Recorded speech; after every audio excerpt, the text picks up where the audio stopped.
ചക്കയുടെ സീസൺ തുടങ്ങിയിരിക്കുകയാണല്ലോ. ചക്ക വെച്ച് നമുക്ക് പലതരം വിഭവങ്ങൾ ഉണ്ടാക്കാം. അപ്പോൾ നമുക്ക് ചക്ക വെച്ച് കറി വെക്കുന്നത് എങ്ങനെയാണെന്ന് നോക്കാം. അതും ഏറ്റവും നല്ല രുചിയിൽ നമുക്കൊരു ചക്കക്കറി ഉണ്ടാക്കാം. അതിനായിട്ട് ചക്ക വൃത്തിയാക്കി എടുക്കേണ്ടതുണ്ട്. ചക്ക ക്ലീൻ ചെയ്ത് എടുക്കുന്നതാണ് ഏറ്റവും ബുദ്ധിമുട്ടുള്ള കാര്യം. അത് കഴിഞ്ഞാൽ പണി എളുപ്പമായി. ചക്കയുടെ ചുളയും കുരുവും കുറച്ച് മടൽ മുള്ള് കളഞ്ഞ് അരിഞ്ഞ് ഒരു ചട്ടിയിലാക്കി പച്ചമുളകും മഞ്ഞൾപ്പൊടിയും വെള്ളവും ഒഴിച്ച് വേവിക്കാം.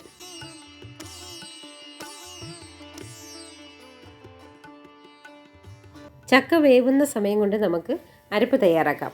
അതിനായിട്ട് കുറച്ച് തേങ്ങയും മഞ്ഞൾപ്പൊടിയും കുരുമുളകും വെളുത്തുള്ളി പച്ചമുളക് സാദാ ജീരകം ഇത്രയും ചേർത്ത് മിക്സിക്കകത്ത് ചതച്ചെടുക്കാം. നമുക്കിടയ്ക്ക് അടപ്പ് തുറന്ന് നോക്കി ആവശ്യത്തിന് ഉപ്പ് ചേർത്ത് നന്നായിട്ട് ഇളക്കി കൊടുക്കണം. ചവിട്ടി പിടിക്കാതെ നോക്കണം. ആവശ്യത്തിന് വെള്ളം ആദ്യം തന്നെ ചേർക്കണം. കുറവാണെന്ന് തോന്നുവാണെങ്കിൽ നമുക്ക് കുറച്ച് വെള്ളവും കൂടി ഒഴിച്ചു കൊടുക്കാം.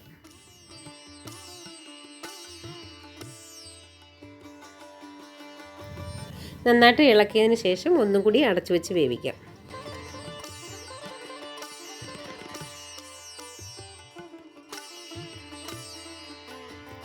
ഇപ്പോൾ ചക്ക നന്നായിട്ട് വെന്തിട്ടുണ്ട്.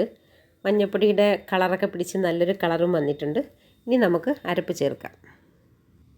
നേരത്തെ നമ്മൾ തയ്യാറാക്കി വെച്ചിരുന്ന അരപ്പ് നമുക്ക് അതിനകത്തോട്ട് ചേർത്ത് കൊടുത്തിട്ട് നന്നായിട്ട് ഇളക്കി കൊടുക്കണം.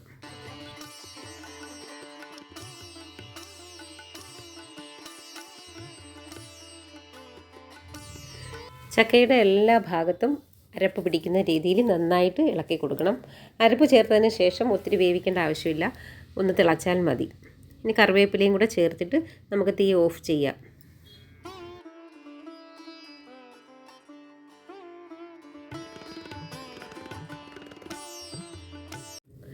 ചക്കക്കറി റെഡിയായി കഴിഞ്ഞു. ഇനി നമുക്ക് കടുക് വറുത്ത് ഒഴിച്ചു കൊടുക്കാം. അതിനായി ചൂടായ ഒരു ചീനിച്ചട്ടിയിലേക്ക് കുറച്ച് വെളിച്ചെണ്ണ ഒഴിച്ചു കൊടുക്കാം. അതിനുശേഷം കടുക് ഇട്ട് കൊടുക്കണം. കടുക് പൊട്ടിക്കഴിയുമ്പോൾ അരിഞ്ഞു വെച്ചിരിക്കുന്ന ചുവന്നുള്ളിയും വറ്റമുളകും കൂടി ഇട്ട് കൊടുക്കാം. അത് നന്നായി മൂപ്പിച്ചെടുക്കണം.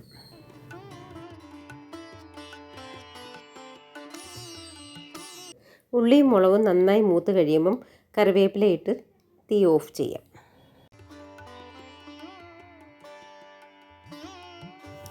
ഇനി നമുക്കിതെടുത്ത് ചക്കക്കറിയുടെ മീതെ ഒഴിച്ചു കൊടുക്കാം. നല്ല ടേസ്റ്റുള്ളൊരു ചക്കക്കറി തയ്യാറായി കഴിഞ്ഞു. എല്ലാവരും ഉണ്ടാക്കി നോക്കണേ. നിങ്ങൾക്ക് ഇഷ്ടപ്പെട്ടെങ്കിൽ സബ്സ്ക്രൈബ് ചെയ്യണേ.